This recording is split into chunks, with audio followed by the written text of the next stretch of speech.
Hi, it's Fias Tarot. Hello, Scorpio placement. So, this is your end of the month love reading. Okay, so syempre, before tayo mag-start, kung hindi ka pa nakakapag-subscribe, please do subscribe po. Yes, and hit the notification bell para lagi po tayo maging updated sa mga mangyayari pa lang. Okay? Yes, and syempre, oo. Kung may tanong po pagdating sa private reading, message lang po kayo sa akin pong FB page for more info. Ganun rin po pagdating kay Perception of Light. Okay? And syempre, regarding sa ating all-in-one Evil Eye bracelet, sa ating uh, Evil Eye ring, and sa ating Evil Eye necklace. So, kung may mga tanong rin, yan. Message lang po. Okay? Sa atin pong FB page. Okay. So, there. Let's start, Scorpio. Okay. Who is the person on your mind, Scorpio? Okay. Who is the person on your mind? Okay. The Magician. Okay, so pwedeng Gemini. No. But Gemini. It's a Virgo. A Virgo, and yeah, the Six of Wands universe. Some of them, may alam sila sa mga ganito, sa mga bagay-bagay. Okay? Oo, yung Okay. Mga rituals, spells, mga ganyan. Okay, so hindi 'yun sa lahat ha. Hindi 'yun para sa lahat. Pero yes, some of you pwedeng alam mo na open din sila sa mga ganong bagay-bagay. Okay, the Six of Wands universe, nandyan yung sabihin natin may pagkamakasarili itong taong ito. Ha? Ito yung taong gusto niya palagi is sa kanya lang lahat. Okay? Sa kanya lang attention, sa kanya lang emosyon, mga ganyan. Okay? Lahat ng attention sa kanya lang. Okay? So, andyan rin yung parang seloso, selosa.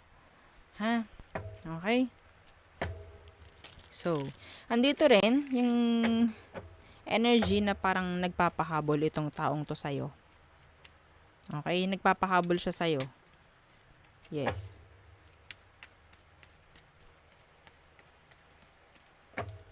Okay. So, tingnan natin.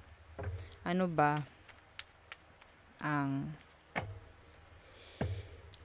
situation? Okay, nawala ako. Ano ba ang situation ninyo ng taong to? The Knight of Pentacles universe, the Page of Pentacles universe. Walang growth, walang pag-usad dito.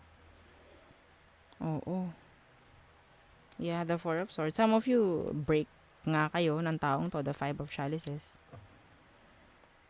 Walang ginagawa pagdating sa kung ano mang issue meron sa sitwasyon. No communication. Hindi maganda ang komunikasyon. Number one. Okay, yan ang nakikita ko sa inyo. Wala eh. Itong taong ito, sinasabi ko na parang hindi ito mag-i-initiate hanggat hindi ka nag-i-initiate. May ganun siya. May ganun siyang tendency sa'yo. Pa-importante. Mga ganyan. Pa-importante. Ha? Kung break kayo nito, kung iyong sinusuyo, kung iyong laging nire-reach out, kakawawain ka niyan. Yeah, kakawawain ka niyan. So, tingnan natin, ano ba ang emosyon. Okay, anong emosyon niya sa'yo? The Fool in reverse. The King of Swords in reverse. This is a narcissist. This is a manipulator. Kaya ganito ang nangyayari sa sitwasyon nyo. Kasi siya yung taong utak lang ng utak ng utak ng utak lang ang ginagamit. Ha? Walang emosyon. Nilalaro kasi niya ikaw. Yung sitwasyon nilalaro niya. Ha? Okay? May i-fix dapat dito pero hindi siya nakikipag-cooperate. This is a narcissist. This is a narcissist. May pagka-immature pa. Paano nyo na-handle to, Scorpio? Some of you, okay, some of you, Scorpio, talagang kayo itong masyadong malalim mag-isip, no? Paano nyo na-handle tong ganito? Hindi malabong sobra kayo mag-overthink. Sobra kayong matakot sa ganitong sitwasyon na ito. Yeah. Hindi ko malaman kung ano na ang tumatakbo sa utak ninyong mga Scorpio pagdating sa taong ito. Syempre, ayokong tingnan. Oo, may pumasok sa isip ko, bakit ayaw mo i-read? Ayoko eh. Kinausap. Okay.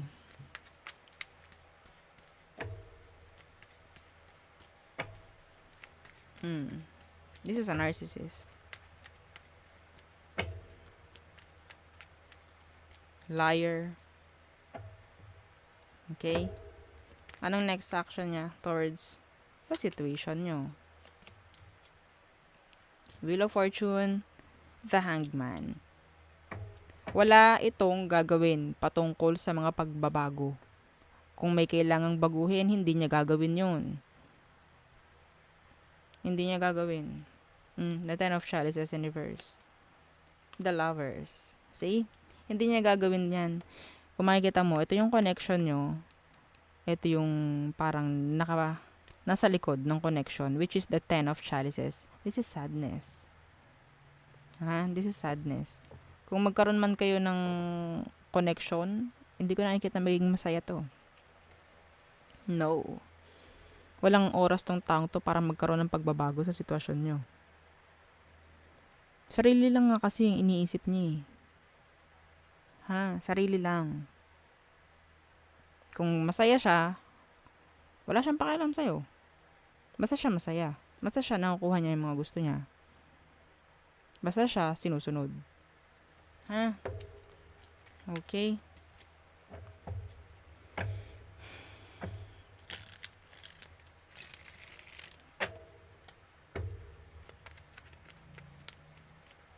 Anong parang kalalabasan nito? Hanggang matapos ang January.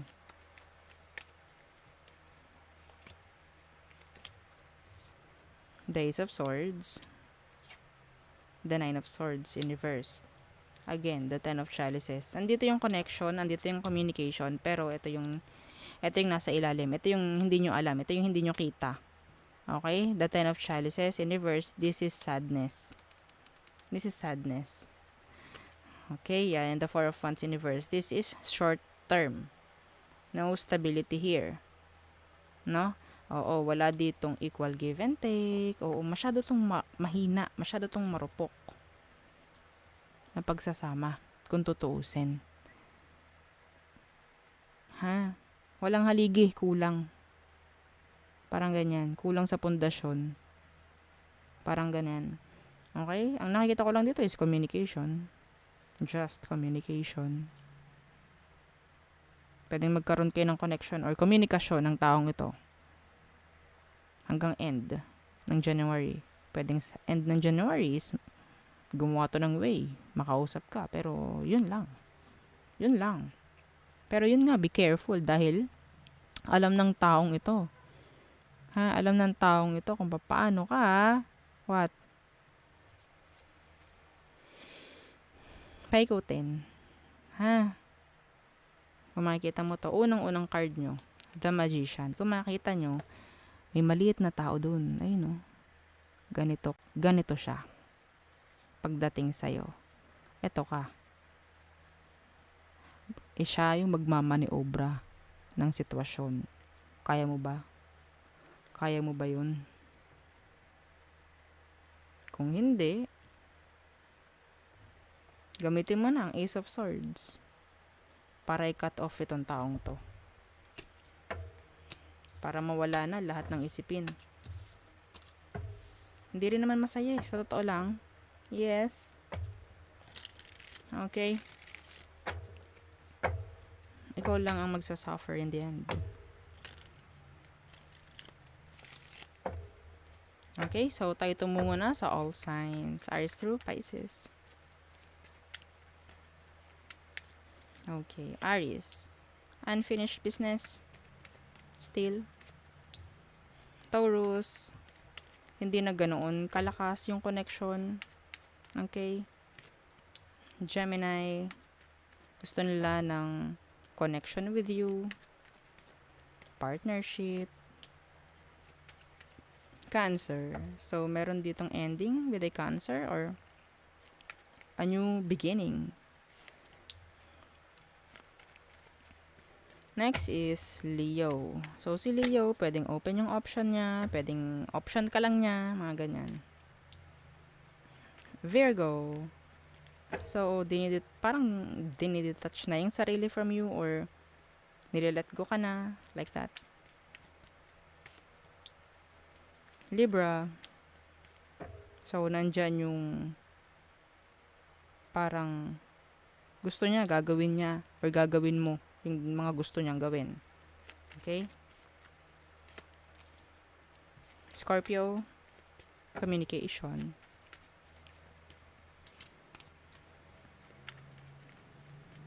Sagittarius, they're holding back. Okay? Next, Capricorns, separation. Yeah, I'm seeing separation with a Capricorn. Aquarius. Okay. So, opening up pagdating sa emosyon, pagre-reach out, parang ganyan. Okay, some of them may pagsosorry. Pisces, no growth, no improvement. Yeah. Okay, so hindi maganda. Kung ano man to, wala eh. Walang mangyayaring maganda, walang mangyayaring pagbabago with these Pisces. Okay, so there, yun ang ating reading for you, Scorpio placements. And yes, again, don't forget to like, share, and subscribe, and follow our FB page. Thank you. Bye.